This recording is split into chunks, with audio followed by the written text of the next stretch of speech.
Would this inward investment have happened in any case, or is it down to Ms Badenoch and Mr Sunak? Let's talk about this to Professor Sarah Hall, who's the Deputy Director from the organisation UK in a Changing Europe. Are you celebrating today, Professor? Well, I think this is like a clear indication of the Sunak government's keenness to attract investment and to foster much needed growth. I mean, I think we need to remember that this story is unfolding on top of a Bank of England forecast just last week that the UK economy was envisaged to flatline until 2025. So there are some quite bleak stories about the future of the UK economy.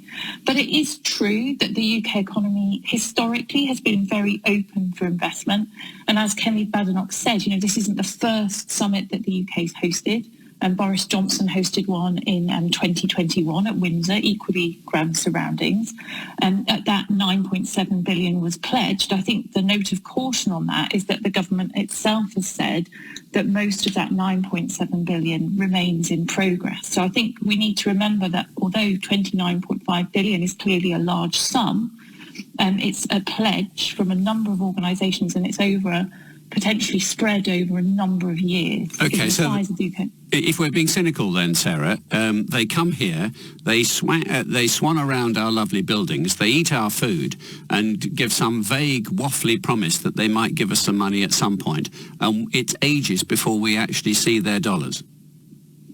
I mean, the figures from the Johnson Summit in 2021 would support that, and the government itself has said that that investment is still in progress. I think perhaps to understand why there are these delays and why investment takes time, it's helpful to think about why the UK is attractive in the first place.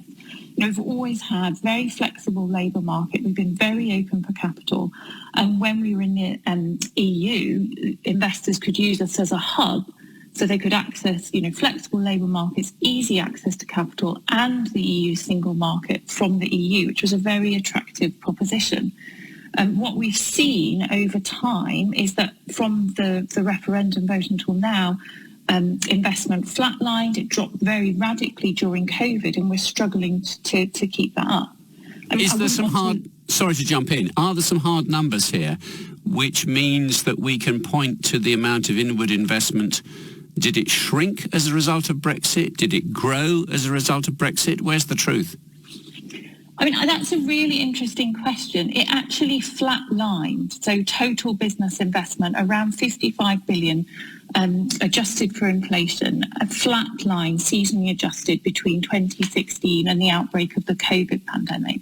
You then saw a really dramatic downturn post-COVID, and it's what's happened since then that I think this summit's trying to address. It's trying to kickstart investment post-COVID. Presumably all our European neighbours are doing the same things. I mean, the French have got the begging bowl out, the Germans have got the begging bowl out. How are we doing? Is it possible to score us in the amount of... how are we doing in the success of actually getting the investment better or more than anyone else?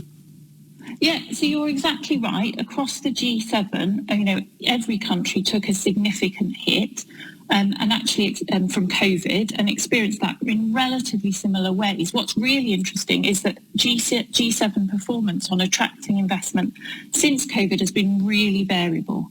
The latest figures I've got have got the UK at the bottom of that pattern, but Japan and Germany are flatlining. The real sort of success stories, if you like, of countries that are attracting business investment in the G7 would be Italy and France.